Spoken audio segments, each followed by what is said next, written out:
नमस्कार। स्वागत है आपका इस गहन यात्रा में। यह केवल एक जानकारी नहीं बल्कि एक अनुभव है। इसे पूरी तरह से समझने के लिए कृपया वीडियो को अंत तक देखें। अपने विचारों को साझा करने के लिए नीचे कमेंट करें, क्योंकि आपका हर प्रश्न, हर अनुभव इस यात्रा को और भी समृद्ध बना सकता है। क्या तुम सच में जागे हो या ये केवल तुम्हारा भ्रम है? ओशो कहते हैं, इस संसार में दो प्रकार के लोग होते हैं। पहले वे जो सच में जी रहे हैं और दूसरे वे जो केवल जीने का भ्रम पाल रहे हैं। जागरूकता और चेतना में यही अंतर है। चेतना तुम्हारे भीतर है, लेकिन यदि तुम उसे सजगता से नहीं जीते तो वह निष्क्रिय बनी रहती है। जागरूकता वह कुंजी है जो इस चेतना को सक्रिय करती है, इसे प्रकाशित करती है। ओशो समझाते हैं, हम में से अधिकतर लोग स्वप्न में जीते हैं। यह स्वप्न केवल रात को नहीं होता, बल्कि दिन में भी चलता रहता है। विचारों के रूप में, स्मृतियों के रूप में, कल्पनाओं के रूप में। हम अपने अतीत और भविष्य में खोए रहते हैं, लेकिन वर्तमान से कटे रहते हैं। यही कारण है कि हमारा जीवन संघर्ष में और अशांत बना रहता है। ओशो के अनुसार चेतना और जागरूकता में अंतर ठीक वैसा ही है जैसे बीज और वृक्ष में। चेतना बीज की तरह है, संभावना से भरपूर लेकिन निष्क्रिय। जब तक इसे सही वातावरण नहीं मिलता, यह अंकुरित नहीं होता। वहीं जागरूकता उस बीज का अंकुरन है, उसका विकास है। ओशो कहते हैं, चेतना तो सबके पास है, लेकिन जागरूकता दुर्लभ है। चेतना जन्म के साथ मिलती है, लेकिन जागरूकता अर्जित करनी पड़ती है। हमारा मन निरंतर सोचता रहता है। यह हमारी सबसे बड़ी समस्या है। हम इसे अपनी शक्ति मानते हैं, लेकिन वास्तव में यही हमारा सबसे बड़ा भ्रम है। ओशो कहते हैं, मन कभी भी वर्तमान में नहीं रहता। यह या तो अतीत में भटकता है या भविष्य में दौड़ता है, और जो वर्तमान में नहीं है वह सो रहा है, चाहे उसकी आंखें खुली ही क्यों न हो। जागरूकता का अर्थ है विचारों से परे जाना, पूरी तरह से होश में आना। लेकिन इसके लिए हमें पहले यह समझना होगा कि हमारा मन कैसे कार्य करता है।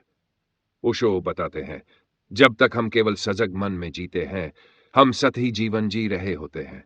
गुप्त और अगुप्त स्तरों पर हम पूरी तरह सोए रहते हैं।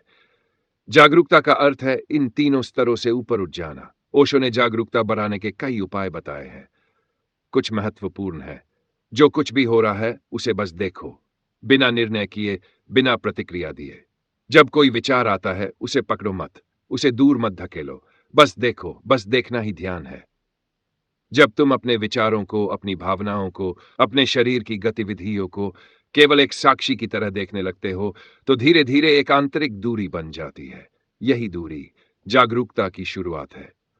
जब भी लगे कि तुम सोच में डूब गए हो, अपनी श्वास पर ध्यान दो। श्वास ही जीवन है, और जिसने अपनी श्वास को पूरी तरह से समझ लिया, उसने जीवन को समझ लिया।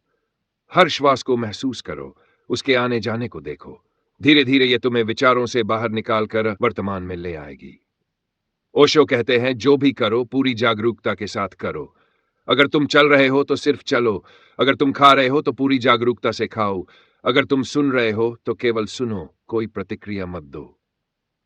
धीरे धीरे यह अभ्यास तुम्हें पूर्ण रूप से जागरूक बना देगा। ध्यान और जागरूकता एक ही प्रक्रिया के दो पहलू हैं। ध्यान का अर्थ ही है जागरूक होना। ओशो बताते हैं कि ध्यान दो प्रकार का हो सकता है। पहला, क्रियाशील ध्यान, जैसे नित्य ध्यान, गतिशील ध्यान, ऊर्जा ध्यान, जहां शरीर और मन को पूरी तरह से मुक्त किया जाता है। दूसरा, शांत ध्यान, जहां केवल चुपचाप बैठकर साक्षी भाव से सब कुछ देखा जाता है। जब तुम लगातार ध्यान करते हो तो तुम्हारी जागरूकता बढ़ती जाती है। फिर धीरे धीरे जागरूकता अपने आप घटित होने लगती है।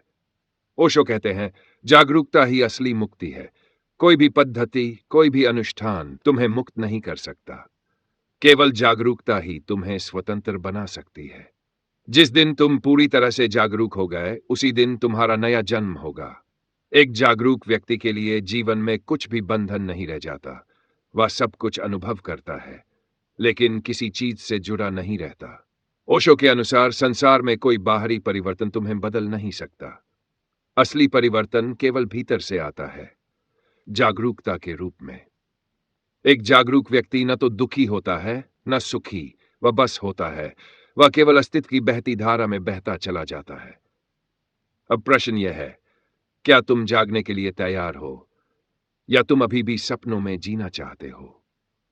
अगर ये विचार तुम्हें भीतर तक छू गया हो तो वीडियो को लाइक करें और अपनी समझ को गहरा करने के लिए नीचे कमेंट करें। अपने प्रश्नों और अनुभवों को साझा करें ताकि ये संवाद और भी अर्थपूर्ण हो सके।